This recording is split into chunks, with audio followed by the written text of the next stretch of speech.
Welcome to Blizzard Fire. We hope this video helps fire up your solution.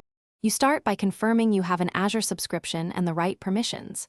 Next, deploy the Azure Migrate appliance into your VMware environment and register it to your Azure project. Once registered, you discover and inventory VMs. Make sure to record OS versions, disk types, and network adapters. This step is vital because discovery drives sizing and replication choices. After discovery completes, select target resource groups and regions, and prepare credentials for ingest and vCenter access. These let you proceed to replication.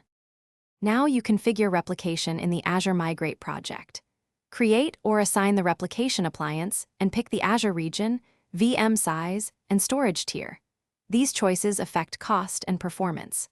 Then map on-prem networks to Azure Virtual Networks and set up disk replication policy, including RPO and caching.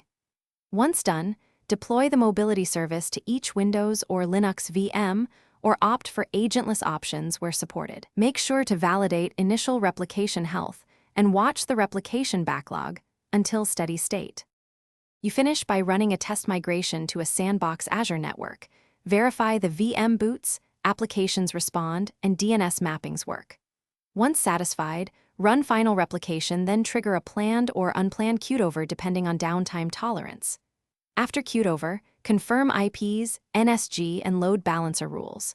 If something goes wrong, first check the mobility agent status, replication health, and network mapping. Make sure NSGs and route tables allow connectivity and verify you haven't hit storage account quotas.